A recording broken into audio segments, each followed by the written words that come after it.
Hello friends and welcome. I'm Sarah Liz and I am back with some more inspiration for you. I'm using the Spellbinders Club Kits for October 2024, and for the most part the sentiments are coming from a free download that I released last Friday. I will link to the video that has this download.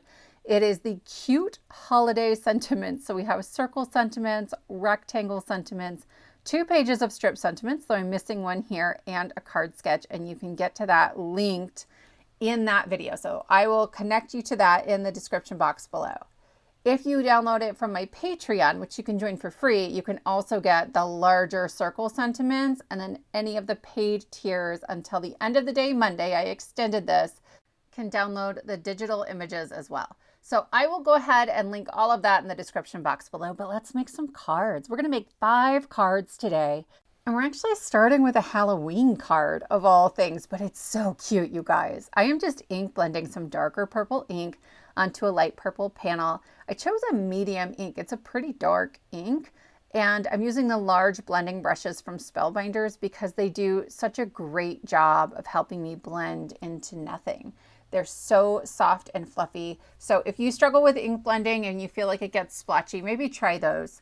But that's our panel.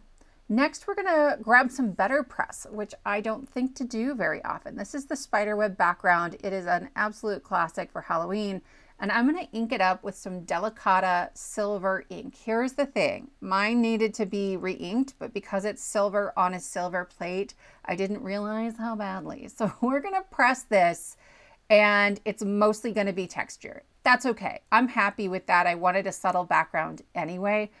But this would also be gorgeous in some black shimmer ink or maybe some hot foil. I'm running this through my purple Platinum 6. This is a new machine to me, very exciting. And I'd not used my Better Press in here before, and it tore my paper a little bit. There are wafer thin shims in there, and I have all 3 shims in because that's what I needed on my old machine. So I removed a shim, and next time I won't have this problem. But for now, it gives it sort of a spooky Halloween-y vibe anyway. So I just pieced in some of those pieces that tore when I ran it through. Mostly that was behind where the tape was. But I'll finish that up and then we can look at the large die of the month. I am so obsessed with this. I have at least 2 more, maybe 3 more videos where these will make an appearance because they're so cute. You get this pair of slippers, that's the piece I'm working on right now, and then a bunch of different things you can put on the slippers to decorate them. And I will try to pop up an image here to show you my other critters that I've assembled. I lost it when I saw the images for this. So I'm coloring in the slipper mostly because I didn't have 2 shades of green cardstock that I liked. You could ink blend instead, but I used just a darker green marker to darken up the monster feet that go in the front of the slipper, and then adding just a tiny bit of shading on the rest of the slipper. Then there are these little claws that go on here. You guys, I remember when my kids were really little and we bought them, I think from like Target or Walmart or somewhere, these little slippers with monster feet on them that looked just like this, except they had some orange on them and they wouldn't wear them, and it broke my heart, I tell you what. But if I could find these in my size, I would wear them for sure. So the die set includes 1 pant leg, 1 person leg, you know what I mean, and then 1 slipper base. Okay, so I'm just cutting everything twice when I go to assemble these. You get these really great debossed details that show you where to put the slipper and where to put the pant onto the leg. So quick and easy assembly. I also love that this die set transitions from Halloween to Christmas and then just into winter, right? So we have the bunny and we have the penguin that aren't holiday at all. And I love when our large die of the month lets us stretch beyond like just whatever season it is. Also, I love critters. If you're on Team Critter, please let me know. And if you're not on Team Critter, what team are you on? I need to know these things. So I am using a sentiment that's actually from the free holiday kit. Again, all of the freebies I will link below. And it says, "Death creeps ever closer." I like taking my cute Halloween supplies and turning them into birthday cards. And so I have another video where I use a bunch of Spellbinders stuff and make some Halloween birthday cards with this kit. It's so cute. And I never really let myself buy the Halloween stuff until maybe last year. And I was like, well, that's just silly. I think, I think this is a hilarious card to give any time of the year. So I also love that Death is in slippered monster feet. I added my sentiment with removable adhesive onto a piece of purple cardstock that is 2 3/8 by 1 3/8. I like to be able to change the sentiment later depending on who I'm giving it to, but that will finish up card 1. For card number 2, we're using the 3D embossing folder of the month. And I just have a piece of heavyweight white cardstock. It's bigger than A2. I'm using a baby wipe to add some moisture, and I will run that through my Platinum 6. Then I'm coming in with some cherry ink. It is a deep red. Okay, you can kind of see in the lid, it's red. But my large blending brush with the soft bristles means I can fade into nothing. And I like, especially for a red, to be able to do this because otherwise it turns too pink. And I didn't want pink. I wanted light red.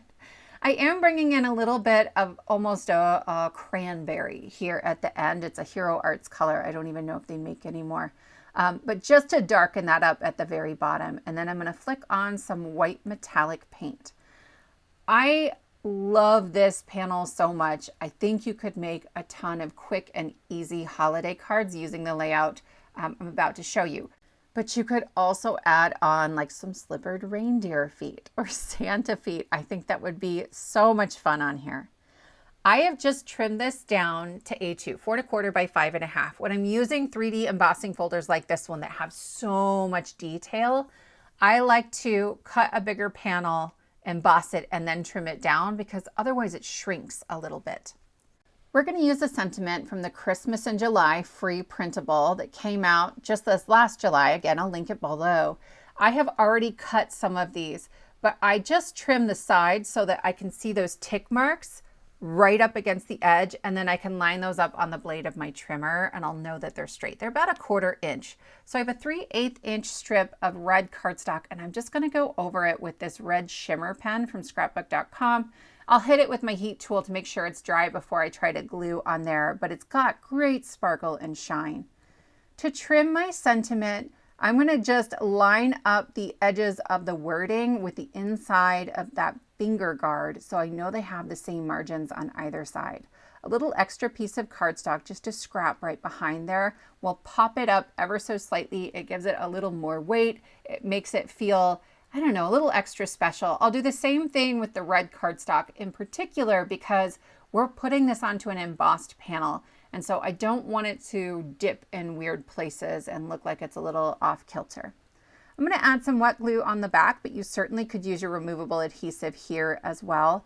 And I just like it in this top right corner where we have that white cardstock in really great contrast with the red. That will finish up card number 2, a beautiful card that's really easy to mass produce. For 3 and 4, we are going to use the stencil of the month, and I love this one. There is a set of 3 stencils that creates an ornament background, and then this set of 2 stencils. So you get 2 completely different backgrounds, but we're using the same background for both cards today. So I'm coming into stencil number 1 with some shaded lilac. This only has ornaments on it, just the bulb of it. And then I'm coming from the top down the right-hand side and underneath with some Dusty Concord. These are turned all sorts of directions, but I used that same shading on all of them because I am not great about trying to figure out complicated shading. I was like, we'll do the same thing on all the bulbs. I think it turned out beautiful. I am then coming back in with that shaded lilac tool and pushing back that Dusty Concord. And I am so pleased with how those turned out. On stencil number 2, there are like ornament toppers on this one as well. So I'm just covering them up with a little bit of mint tape, like Post-it tape, and then I'll come in with my spun sugar. It's a really pale oxide. I love this. You can certainly do this same technique with a dye ink, but it's harder. I like that the oxides are more forgiving. You can kind of push them around. They are more opaque. They will layer on top of each other. So then when I come in with that Kitsch Flamingo, I'm not even taking a ton of care. It's more about coming back in with the lighter ink and pushing into the darker one to get the look that I want. Then I am bringing in some Starlight Silver Brilliance ink. Again, my silver ink pads, all my metallics really needed to be re-inked. And so I had them ordered, but they hadn't arrived yet. And we're just making do the best we can. But those were the pieces that had been covered up by mint tape before.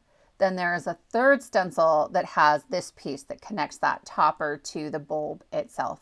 On this panel, I used some black shimmer ink, and then I just trimmed it down ever so slightly. I took about 1/8 of an inch off all the way around. It stencils a full A2, but you're gonna see just the thinnest little border of this black glitter cardstock. And because it's such a thin border, I used one of my dies, my rectangle dies, to cut the center out of it so I can save it for another project.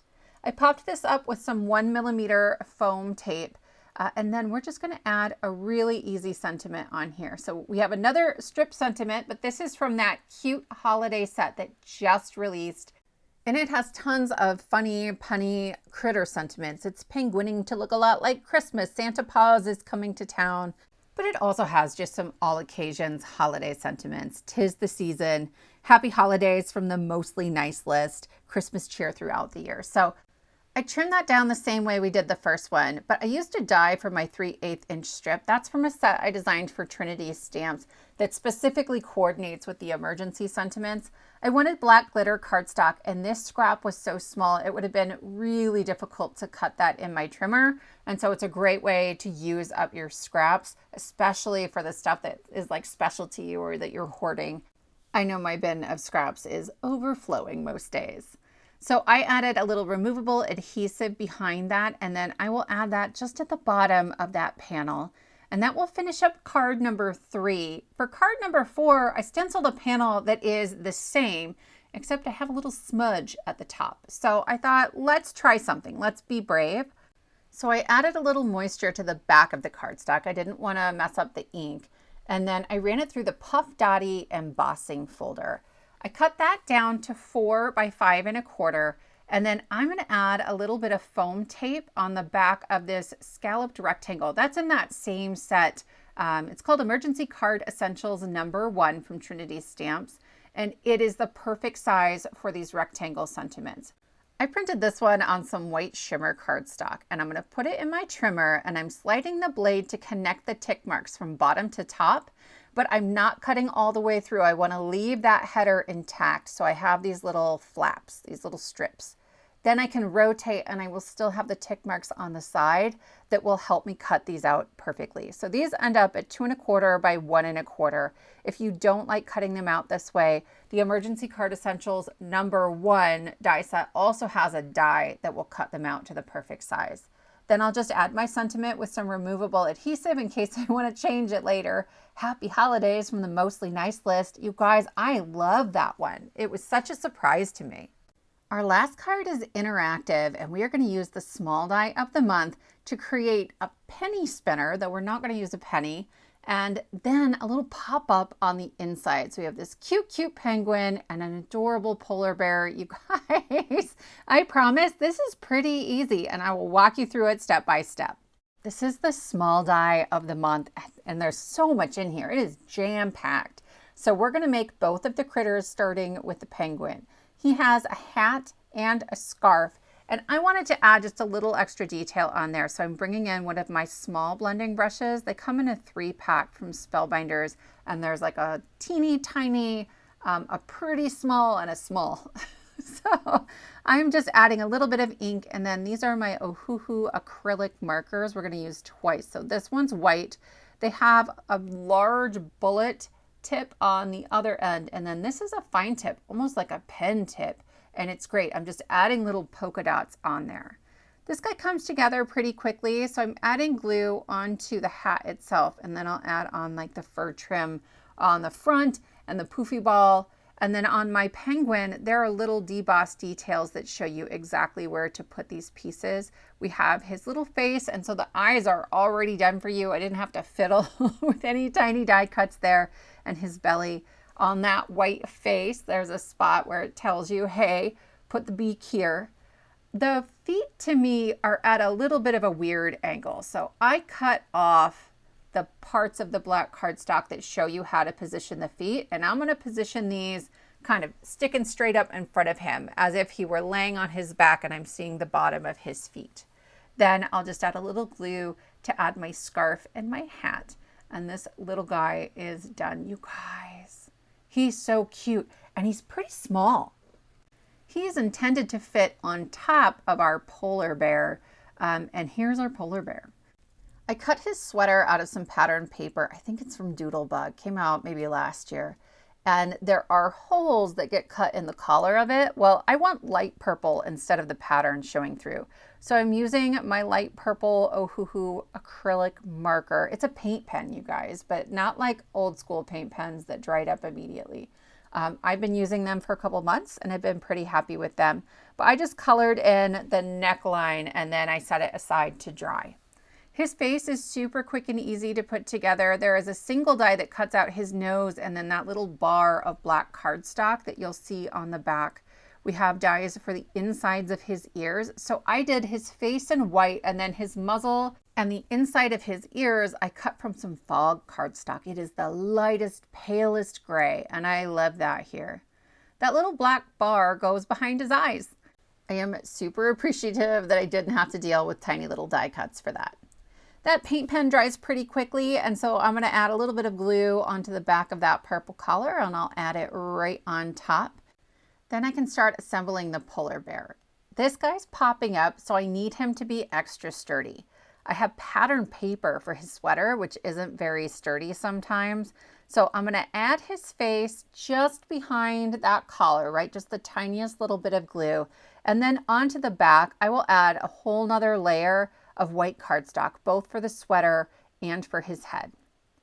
We're going to assemble our penny spinner first. If you've made one of these before, let me know. This is the large die of the month from September, and I am stealing one of these rolling hills, but if you don't have that die set, don't worry. I grabbed it because I know a lot of us have this. We subscribe to the clubs, they come every month, but you can just use your trimmer or a craft knife for this. I have my pattern paper backed with some heavyweight white cardstock and I just cut that right into the middle. It did not go all the way through that panel. Then I am shifting it up a little bit. I'm actually not shifting it quite enough, but I'll figure that out later. I want to remove that little section that we've created. So I used my scissors first just to remove some of the excess, and then I went in with my craft knife to clean up the edges a little bit, but you could actually bring in a hole punch and do that, and that would work really well. This is Emergency Card Essentials die number 1, and I've cut this scallop circle out of purple, and this is a 2-inch circle that I cut out of the middle. Then this is a shaker dome, a 2-inch shaker dome from Sizzix, and it's got a little bit of sticky backing on it. I removed that. I put my penguin on another one of those scallop circles. This one's out of white glitter cardstock, and I stuck that bubble right over the top. And he shakes around in there, you guys. So he's gonna tumble in there and then tumble down the hill. I have added some glue onto the back of the purple scallop as well. I want to cover up the plastic edges, and I find that Nuvo Deluxe adhesive for me works best if I'm trying to stick onto a non-porous surface. So I'm just going to line that up with my fingers, and then I will set that aside to dry for a while before I try to assemble the whole thing. To make our spinning mechanism, I'm using a number 10 washer. I just got these from the hardware store, and it's about a 1/2 inch. So I also have some 1/2 inch pieces of cardstock that I'm going to glue to either side. This just helps the washer to adhere to our other piece of the mechanism a little bit better. When I first made one of these, maybe 15 years ago, they were called penny spinners, and you would just use a penny for that piece. So here I'm showing you just a standard hole punch, right? Something that you would have from an office supply store. It's a 1/4 inch. It didn't fit in my track, so I cut it a little bit bigger. And then here's the other part of my mechanism. These are just hole punches. And I glued together, here it's 5 of them, but I'm gonna add some more later, about 10. Okay, I want it to be nice and thick and sturdy. I also like to put a bunch of glue around the outside to kind of smooth that out, so it feels like one solid piece instead of stacked cardstock. I glued that to the middle of my washer. I made a mark on the back of my little bubble with my penguin in it, and it's right in the middle of that track. So then I'll add some glue onto that little stack of hole punches, and I will glue that onto my bubble. You guys, that's it. This needs to dry for a minute. I'm trying to make sure everything's going to move, that I didn't accidentally glue something in place so it wouldn't move anymore. I put foam tape all over the back, and if I was going to do this again, I would get it closer to the track.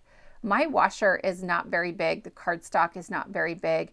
And so I feel like I would have more stability in my pattern paper if I'd gone a little closer to the track. But it's pretty good. I'm pretty happy with it. My kids will love it.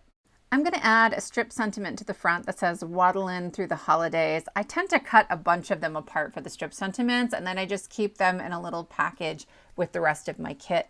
I'm going to add that onto a 3/8 inch strip of cardstock, and then I will trim that off at the ends. So I have equal margins on the left and right, on the top and bottom. I'm keeping this one really thin. I don't want it to interfere with my spinning mechanism, so there isn't any extra stacked cardstock here. I wasn't quite sure how it was going to fit yet. But I'm also going to make sure I have glue all over the back. I'm using my finger to kind of spread that out to make sure it's really, really well adhered. I'm not going to create any catch points. Then I will set the front panel aside. This is Emergency Card Essentials number 2, and it has a pop-up mechanism in it. So I am gluing together the 2 hexagons that come in the set. You need the largest one for the pop-up. The smallest one is just decorative.